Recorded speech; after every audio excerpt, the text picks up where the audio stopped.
Ինչի։ Բայց այստեղ ես մի բան ասեմ, շատ լավ է, մենք քննարկել ենք առանձին քննարկում ենք ունեցել այս թեմայով, էլեկտրոմոբիլների ներմուծումը իհարկե խթանում ենք, բայց հարգելի գործընկերներ, մենք խնդրեմ ունենք։ Ընդհանրապես մեքենաների թվի հետ կապված խնդրեմ ունենք։ Ես երեք անձամբ ականատես եղա, թե ասենք 6:20-ի ժամանակահատվածում Երևանի կենտրոնում ինչ է կատարվում։ Ես հեծանիվով այստեղից Բաղրամյան 26 հասնելու խնդրեմ ունեի խցանման պատճառով։ Այսինքն ես չեք կարող մտածել, որ կարա ժամ լինի, որտեղ նույնիսկ հեծանիվով հնարավոր չլինի անցնել։ Շատ լավ, մեքենաները բերում, որտեղ են տեղավորվելու այդ մեքենաները։ Ես համաձայն եմ, որ նույնիսկ խցանման պարագայում ավելի լավ է էլեկտրոմոբիլը լինի, որովհետև խցանման մեջ կանգնած մեքենայի շարժիչը աշխատում է, մեր մեքենաների Եվրոպայում կան մեքենաներ, որ հենց կանգնում է շարժիչը անջատվում է, բայց այդ արտանետումները բան են անում մեր միջավայրը, բայց ստե խնդրեմ կա, պետք է հասկանանք ինչ ենք անում։ Իհարկե ես առավոտյան հանձնարարել եմ, որպեսզի ներքին գործերի նախարարությունը, տարածքային կառավարման եւ ենթակառուցվածքների նախարարությունը, Երևանի քաղաքապետարանը ոչ թե աշխատանքային, ես հանձնարարել եմ, որ ճգնաժամային խումբ ստեղծեն, որովհետեւ ես հասկանում եմ, որ օրվա բոլոր ժամերին չի որ այդպես է, բայց այդ մեծ խնդրեմ է։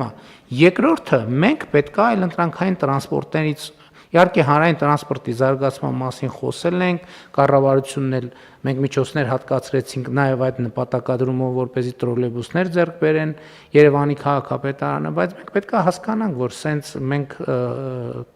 սխալ տեղ ենք գնում, վստահաբար սխալ տեղ ենք գնում,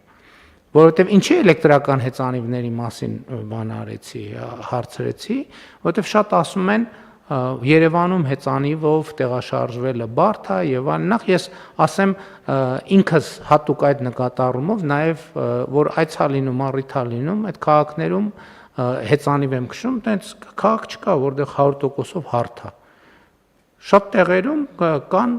բարձունքներ, վերելքներ, վայրեջքներ եւ այլ, հարցը դա չի։ Բայց նախ սովորական հեծանիվով էլ է կարելի գնալ նոր նորքի զանգված, համեն դեպս ես անձամբ Երևանի բոլոր բարձրադիր թաղամասերով անցել եմ հեծանիվով, բայց երկրորդը այդ կան հեծանիվներ, որոնք էլեկտրական շարժիչով են, այսինքն առանց ջանքի,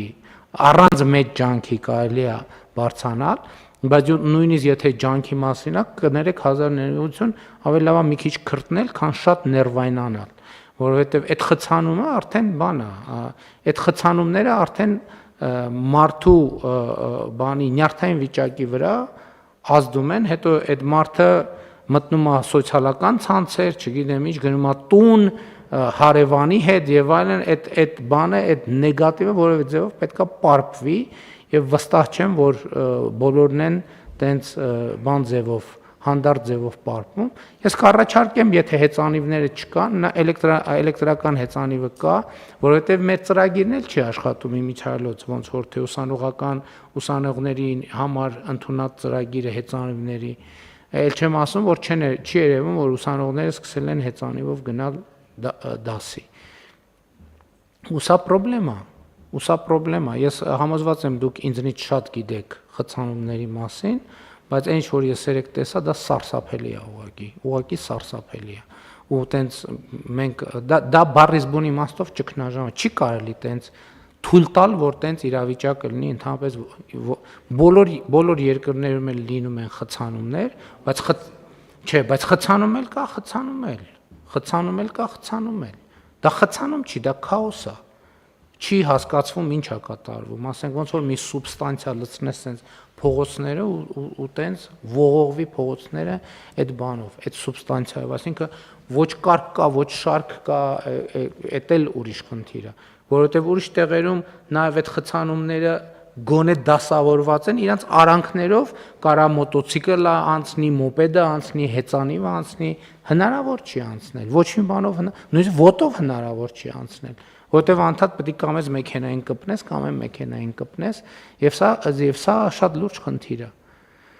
Այնպես որ ես կողմ եմ էլեկտրոմոբիլն, որտեվ ավելի լավ է խցանում էլեկտրոմոբիլով, քան խցանում ներքին այլման շարժիչով մեքենայով, բայց ընդհանուր խնդրեմը շատ լուրջ է։